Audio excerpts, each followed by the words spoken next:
तर धाराशिवचा एक व्हिडिओ सध्या चांगलाच व्हायरल होतोय। एकीकडे मराठवाडा हा पुरात असताना जिल्हाधिकारी मात्र नाचकामात दंग असल्याचं पाहायला मिळाले। शेतकरी संकटात असताना कलेक्टरला नाच सुचतो कसा असा प्रश्न या निमित्तानं उपस्थित केला जातोय। तर या संदर्भात आपल्यासोबत बोलण्यासाठी आमदार कैलास पाटील सध्या आपल्यासोबत जोडले गेलेत। कैलासजी, त्या पद्धतीने आपण पाहतोय की शेतकरी एकीकडे पुरामधून संकटात असताना दुसरीकडे जिल्हाधिकारी मात्र या सांस्कृतिक कार्यक्रमात नाचताना दिसतात। हो, खरं तर ही खूप दुर्दैवाची गोष्ट आहे शेतकऱ्यांसाठी, सर्वसामान्य माणसासाठी। जेव्हा दृश्य बघितलं जातं त्यावेळेस खरंच आपलं दुर्दैव एवढं कसं असू शकतं हा प्रश्न सगळ्यांना पडतो। कारण आपण बघतोय की पुराचा फटका सगळ्यांनी धाराशिव जिल्ह्याला बसलेला आहे।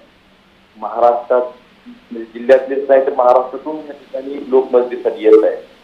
मुख्यमंत्री उद्धव ठाकरे साहेब हे सगळे येऊन पाहणी करून गेले, सगळ्या पक्षाचे नेते मंडळी येत आहेत। आणि अशा वेळेस सगळ्यात महत्वाची भूमिका ज्या प्रशासनाची असते ते प्रशासनाचे प्रमुख जिल्हाधिकारी आणि निवासी उपजिल्हाधिकारी या ठिकाणी आपलं वर्तन करताना दिसत आहे।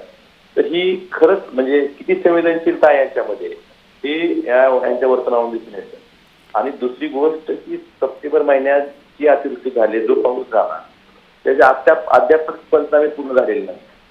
अद्यापपर्यंत ह्या पंचनाम्याची माहिती किती नुकसान झालं याची संपूर्ण माहिती शासनाकडे गेली नाही की त्या आधाराची मदत मिळू शकते।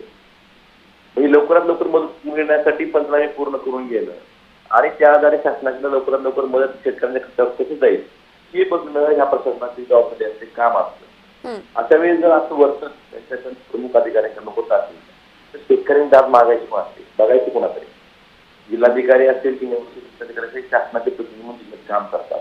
हे वर्तन शासनात समजायचं का की संवेदनशीलता शासनाची अशीच शेतकऱ्यांप्रती आहे असं समजायचं का, हा प्रश्न सगळ्यांना पडला। निश्चित या जिल्हाधिकाऱ्यांवर कारवाई होण्यासाठी तुम्ही कशा पद्धतीने पावलं उचलाल? माझी शासनाला माननीय मुख्यमंत्री असतील, उपमुख्यमंत्री असतील, महसूल मंत्री यांना विनंती आहे आणि त्यांना एक आठवणी करून द्यायची की माझं एका तहसीलदाराने त्याच्या निरोप समारंभात खुर्चीवर बसून गाणं म्हणलं, त्याला तात्काळ विनंतीत केलं। मग आता हे चालतं का तुम्हाला? ते मान्य आहे का तुम्हाला?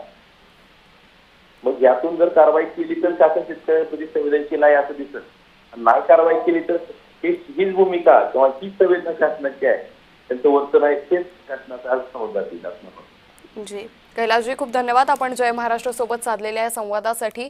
त्यामुळे या जिल्हाधिकाऱ्यांवर कठोरात कठोर कारवाई होण्याची मागणी आम्ही करणार असल्याचं यावेळी आमदार कैलास पाटील यांनी म्हटलेलं आहे।